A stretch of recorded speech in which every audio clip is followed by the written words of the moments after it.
Ha, ko'mirchi bormenman. Uka, unaqa bitta, ikkita qop kiyish yo'q.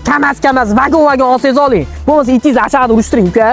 Voy, iplos, tog'am ko'mirchi o'p bo'lmagan ekanda. Qishda shular umuman eplolmaydi, shatini olib qo'yadi. Yozda uyni donalab sotishardi, uzib berishga, topalarda qaytarishga. Malades, xohlagan joyda o'padigan olib ketdi ko'mirchilardi. Jon uka, meni boshimga qatirma, asab voy chata.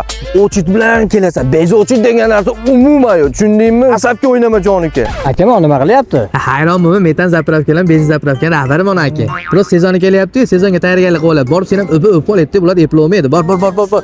Ajjoningdan metanchilar. Jon aka, iltimos, bir soat shuni o'tib, birodar bir oltida yana Boshimni og'ritib yubordinglar, boshqa kelasizlar. Akalarni yuturib yuboryapti, kim u? U anaqa uylarga pechka o'rnatadigan odam u. Liboyni yugurtiradi. Meni ham bir hafta yugurtiribdi. Bor o'zingga tupurtirib ol. Ha, iflos eplolmayapti ular ham. Aka nima mollarni olyapti dedingiz? Ularni hozir bitta o'pib chiqamiz. Nimaga? Uka o'ta sodda ekansan, qish kelyaptimi? Tappi kerakmi? Ha, bularni o'ppasang tappini qanday olasan? O'pib olamiz unda.